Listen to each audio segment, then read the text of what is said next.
Focus with Farr, a discussion of national issues that matter to the Central Coast, with 20th District Congressman Sam Farr.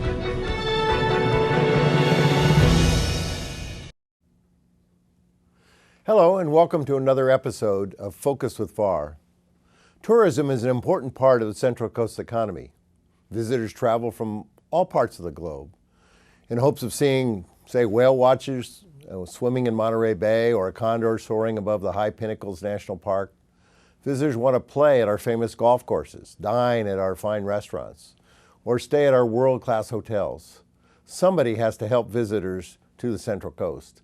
They have to help them get around, to see all those wonderful sights, to explain the important connection between tourism and transportation is the Executive Director of the Transportation Agency for Monterey County, Debbie Hale, and the General Manager and CEO of the Monterey-Salinas Transit, Carl Sedoryk.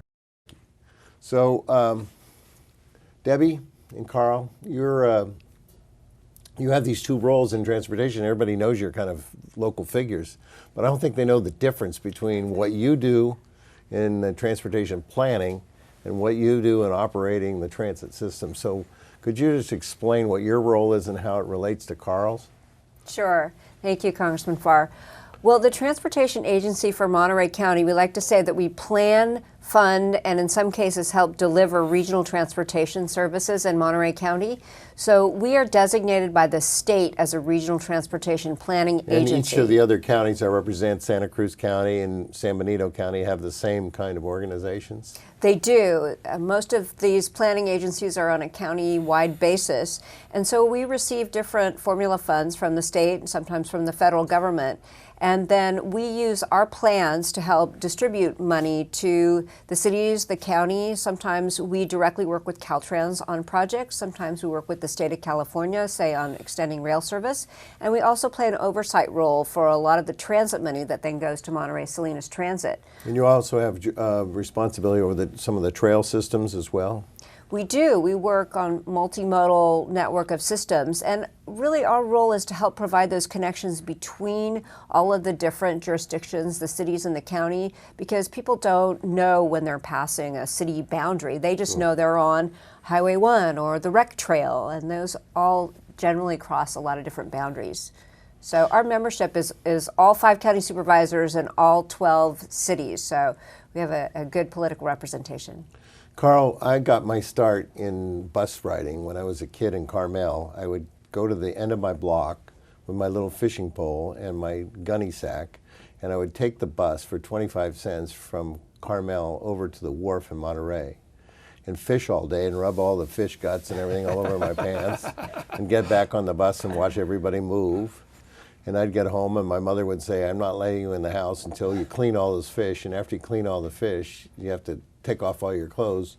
But that bus ride was just my freedom, a way of sort of running away from home for the day. In those days, nobody cared. I mean, you go to Carmel and Monterey all by yourself and spend the day on the wharf, and parents didn't worry because you'd come back. But that system is just, I've always loved it. When I was on the Board of Supervisors and we had the energy crisis during Carter years, I used to commute from Carmel all the way to Salinas. It's a little bit longer route and having to shop. You've done so many things to improve the surface transportation system, and why I really want to have you on this program is that I think that everybody, both of you, I think everybody knows that our Central Coast is sort of what I call an in and out economy. I mean, we're getting tourists in and we're trying to get fresh produce out. And if you think about it, it's all surface transportation. There isn't airlines doing this. There's shipping, boat shipping lines. They depend on the roads, and the roads are just jammed. And the only way we can get sort of people out of the car, out of that single driver, and is to really create some alternative attractions through public transit. You've done a lot of interesting things, and why don't you tell me and listening audience here about some of the specialty routes that you've created? Well, yes, thank you, and a great story, a great lead-in about how public transportation provides mobility for young people, old people, tourists, and residents to get where they need to go, whether it's fishing or whether it's to school or to work. And different than TAMC. MST is actually responsible for the delivery of public transportation services. We take the funding that TAMC allocates to us, match that with other sources of money from federal sources, state sources, and provide the actual transportation services, which includes a wide variety of unique services that we provide for our tourists in Monterey County. Aren't some of your services free too? Well, they're free to the passenger. Through our partnerships, innovative partnerships with the Monterey Bay Aquarium and the City of Monterey. So they underwrite the bus service? Absolutely. And then you put a dedicated, unique bus for getting to the aquarium, getting around. Correct. Our very popular MST trolley operates during the summertime, and now during the off-season, through the generosity of the City of Monterey, we are now operating weekend service with the MST trolley for visitors and residents alike. And I recommend to friends that come visit, if they want to go to the aquarium, to really park their car in downtown Monterey in one of the garages there, and then walk over to your site there, because not only is it convenient, but that trolley itself is a tourist attraction in the sense it's all electric. And it just gets charged right there it's like a cell phone, a huge, humongous cell phone site where you just park the car right over the trolley right over the charging It's thing. very similar to that. It's wireless. We have a brand new project that went into effect this summer. That one of the trolleys we've converted to all electric, zero emissions, that uses wireless inductive charging. Not getting too technical, but it's like you say, it's like charging a cell phone through the air, except for a trolley. And that has reduced our operating costs by 45%, and we're not burning diesel fuel, helping to reduce emissions and keeping our scenic Monterey Bay Marine Sanctuary clean, which is good for tourism, good for our tourists. And what are we going to do both? I mean, I think the struggle is we get caught in traffic and look around, and I'm by myself driving my truck. I look around and everybody else is by themselves driving their SUV, truck, or whatever. Right. What's going to get people, particularly those who commute, and I don't do that every day, but if I was doing that same route every day, what is really going to get people, what have other communities done to get them out of their sort of single vehicle into a rapid transit commute? We've been experimenting with bus rapid transit in the Monterey community with the implementation of our Jazz bus rapid transit, and we're working together with our neighbors to the north in Santa Cruz County, looking at ways to improve transportation service along Highway 1 corridor, reducing traffic congestion, working with TAMC to look at bus on shoulder, where we actually operate the buses on the shoulder of the roads, and this is being done in a dozen other states around the country, and California has been a little late in adopting this technology, but Santa Cruz Metro and MST have worked together to get some legislation passed that will allow us to be a demonstration. So we might be the first in the state to be able to use the shoulder of the road right away and Soldier to put a dedicated bus lane in. That is correct. Well, that'd be phenomenal. MST and Santa Cruz Metro have been taking the lead on that, and we're partnering with our local planning agencies. Debbie's can speak a little bit more about that, and her desire to see traffic congestion relief along the Highway 1 corridor and elsewhere, and working with the transit operators to help make that happen.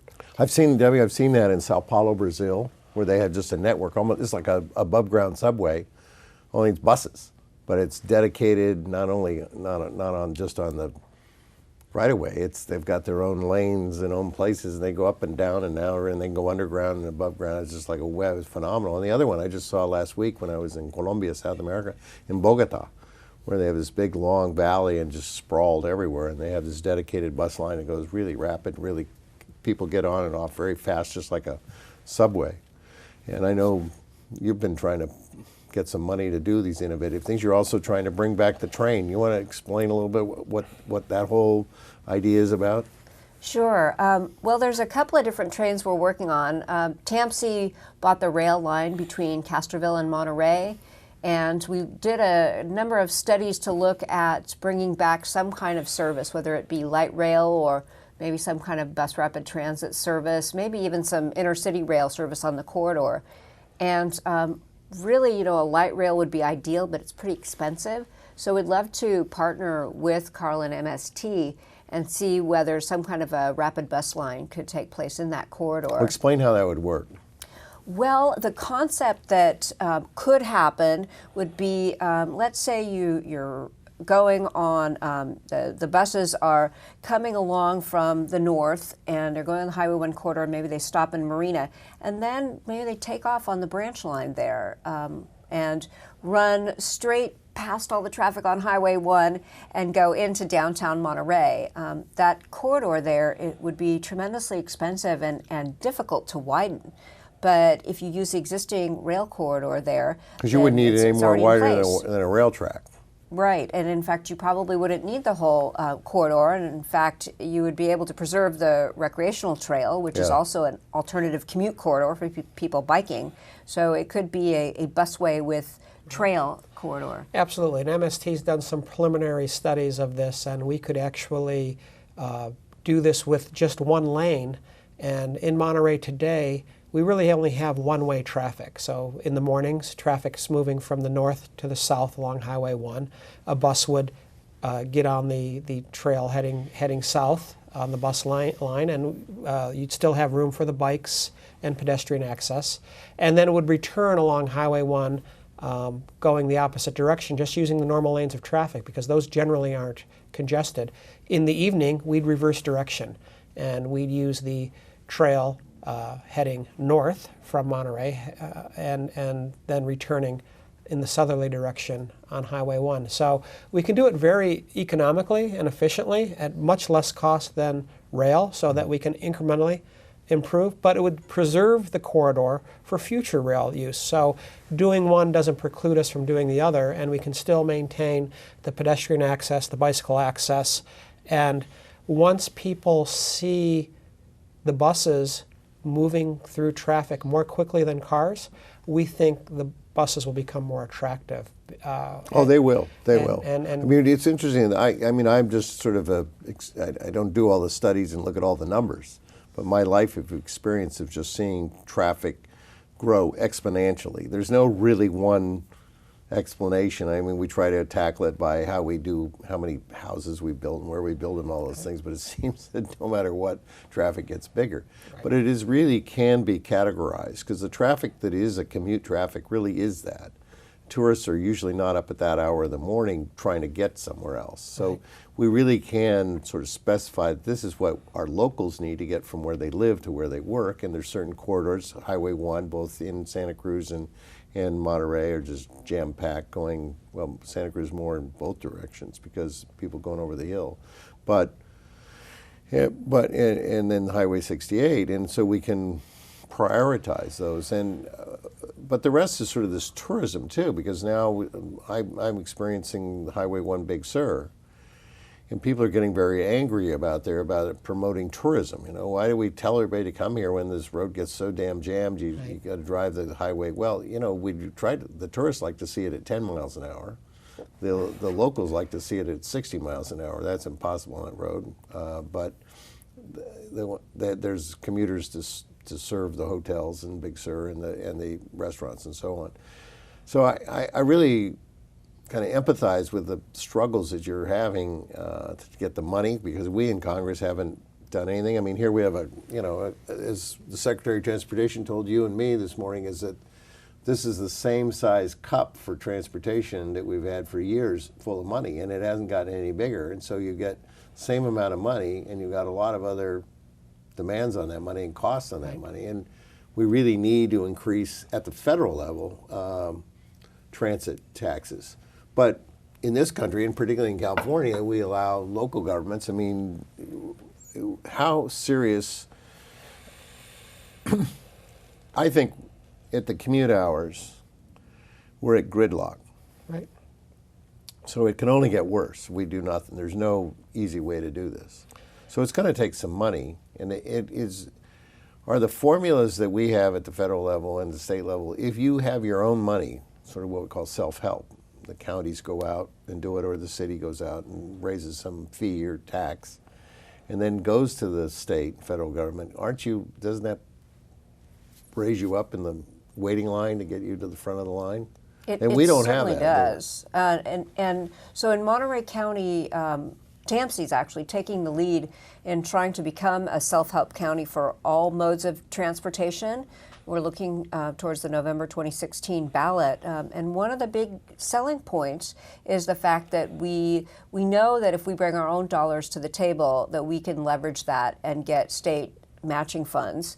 And in certain cases, federal matching funds. The busway that Carl and I have been talking about would get probably a one-to-one match. If we were able to come up with half of the money, federal government would probably give us the other half. Well, hasn't Santa Cruz raised a half-cent sales tax just dedicated to their bus line? Yes, they do. But they don't have any more money dedicated to the road system, just to buses. That is correct. Right. And we don't have either. Right, and Santa Cruz County, Monterey County, and San Benito County are looking into the possibilities of becoming self-help counties in this next election cycle, precisely so that we can have some more local control over the transportation improvements for the residents and for the visitors. What are other counties in California that are maybe our size that have done that what we call they've taxed themselves to help? I would say Napa and Santa Barbara? Sonoma, Madera. Santa Barbara. Madera County, I believe. Madera County as well. Marin County as well. So there are a great number of rural and tourism-related counties that have already taxed themselves. And how much should they tax? Is it usually a cent or is Standard is about 0.5% per dollar. We're looking at 3/8 of a cent because Carl already got 1/8 of a cent. Yeah, so we were successful last November in Monterey County in getting a special election and a sales tax just for Monterey-Salinas Transit's services for elderly, disabled, and veterans members of the community. So that's raising $7 million a year for those programs. For a 1/4 cent sales tax? 1/8 of a cent. 1/8 of a cent. And that is supporting these very special programs that we had been dependent on federal funding for, but as you said, the cup hasn't gotten any bigger, and in some places the funds have been redistributed. And so MST saw that we were going to be losing funding to support our elderly, disabled, and veterans programs. And so we were able to pass a very small, very specific tax in Monterey County last November. And that is helping us at the state level, as you had mentioned, because we have this local money coming in. The state of California recognizes that and actually provides a little extra funding to us through a different formula that will help raise the rest of our transit services to the community. Well, I've always believed that we get elected to make tough decisions. And one of those tough decisions always the question of taxes. Politicians in both Sacramento at the state level and here in Washington at the federal level have been haven't had the guts. I mean, I'm willing to spell it out and it makes reasonable sense and we'll do it. Right. And we need to do it because countries that we're competing with now for educational purposes and jobs and infrastructure, I mean, businesses want to come where they can get around. And I think it's part of our national security, part of our national economic plan. There's no reason why we ought not to find additional revenues to pay for our infrastructure. So I'm for it. Yeah. Since we're not doing it, and it has been done in other counties our size, it's kind of down to the wire that if we don't pass these things, and we can't just pass it in one county and have all the traffic stuck in Santa Cruz County or stuck in San Benito County, so we really need to think regionally on this. And I think the Monterey County Hospitality Association and the agricultural interest as well see the importance of this and have been working together with TAMC. Well, that's that in and out economy. I mean, both Correct. of them depend the hospitality industry depends on tourism getting in, and agriculture depends on produce getting out, right. And they have to get in and out on the same road. And the fewer vehicles that we have on the roads, the more quickly we can get our tourists in, so they have a nice experience, and not they can spend their time in Monterey or in Big Sur or in one of the tasting rooms rather than spending their time in traffic. Well, you have a route that goes to Big Sur, really for the tourists, right? And for locals, is any of the workers in the, I don't know, your hours are essentially good for the commute traffic, but they're certainly good for tourists. We have the Line 22 Big Sur service that does serve primarily tourists, but some of the residents who live in Big Sur also take advantage of that. Where do you catch it? You can catch it in downtown Monterey at our transit plaza at the Del Monte Center in Monterey, and it will take you all the way through to through downtown Carmel by the Sea and through to all the way down to Nepenthe. And that runs daily during the summer and then weekend-only services during the wintertime. Another tourist service. Can you put bicycles on it? You can. We have our now expanding our bicycle services now to where we'll take up to 3 bicycles on the rack, and then up to the driver's discretion. If there's room available on the bus, you may be able to take your bike on the bus as well. But it depends on how many people are actually. If there are no seats available, the driver may not. I'm curious. Do you do any interpretation, sort of a tour? I mean, I think riding the buses, which I would love to have, is even a kind of an automatic thing. I bet your drivers talk about No, actually, we have some technology on board our buses. It's called a voice enunciation system. And on our MST trolley, we actually do points of interest, and we're working on some voiceover right now, maybe for next season, to have points of interest along the Big Sur Express pointed out. So where you have the lighthouse and the Bixby Bridge, and you can have a 10 or 15 second description. We don't necessarily want to have a long monologue for the drivers and for the passengers to listen to, but I think little interesting facts, trivia about what's going on along the route, what you're seeing. We did that with our Pacific Grove trolley that we ran in the past as well. So we do have that technology in place. And then we also have our Grapevine Express service that runs from downtown Monterey through Carmel by the Sea and then out through the Carmel Valley that stops at over a dozen tasting rooms that helps our tourists who are visiting supporting our more agricultural tourism in the wine tasting rooms. Now, Carl's talking about some interesting examples of how transportation becomes the tourism experience. Right. And I know, Congressman, you've been very supportive of bicycle trails, and bicycling is a huge industry in the region. One of the exciting things that we would love to be able to help support, if we are able to get this self-help status and new revenues, is a better bicycle link between the coast and the new Fort Ord National Monument.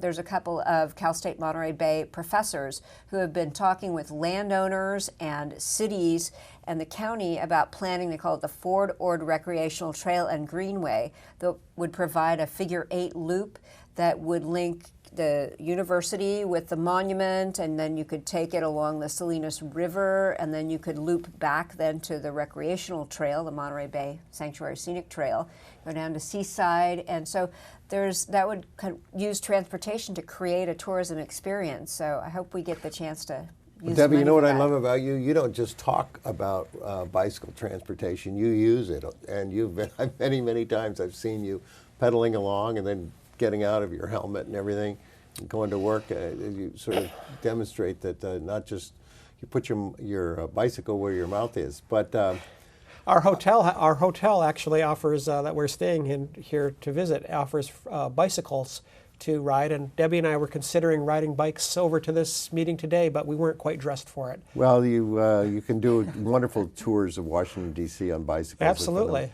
So I think, what, I love this idea that we really start thinking the big transportation picture, because we all complain about congestion, traffic congestion, but we also don't know that we've become one of the megas for trail bikes and stuff. And we have industry in our area, in Gilroy and Monterey and Salinas, that I think is over $1 billion in making parts for bicycles and selling those things. And we have huge, successful, world-renowned bicycles coming out of our area.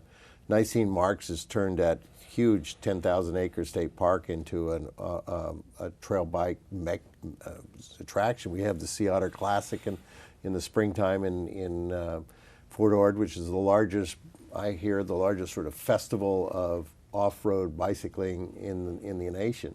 So I think if we really improve these trails, it's going to help our economics, because those bicycle riders also have to stay in hotels and eat in restaurants and buy things. And let me just, we're going to close here, but just sort of sum it up. In the future, do you think things are going to get better? I mean, obviously this is your job, but I think things will get better. You know, we've done some tremendous safety improvements with funding that you helped get, but I would like them to happen faster than they're happening right now. Well, passing this tax you're going to put on the ballot will help them do it faster. It will help do it faster. And there is no one silver bullet. The tax will help. MST's tax will help, but we need a strong federal commitment and a strong state commitment, and I think it's inevitable for it to get better. If you look at the millennial generation, the generation that's behind me and behind Debbie, the up and coming, they are the future, and studies have shown they're not interested in owning or operating personal vehicles. They want to use alternatives. They want to use transit. They want to ride buses. They want to ride trains, use bicycles.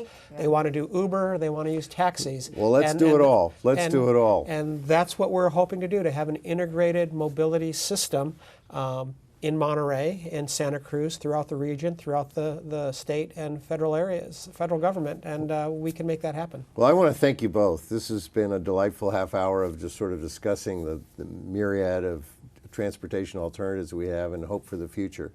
I really hope that you, the viewer, will engage in the thought about this and at least keep an open mind on how we might raise some additional revenue to help support these systems and build them. It's in your best interest that we have a smooth operating transportation systems, or else we're all going to be stuck. Thank you for being here. Thank you, Congressman. Thank you for inviting us.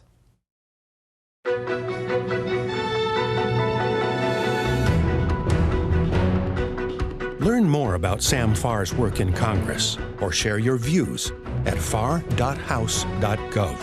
or follow him on Facebook or Twitter.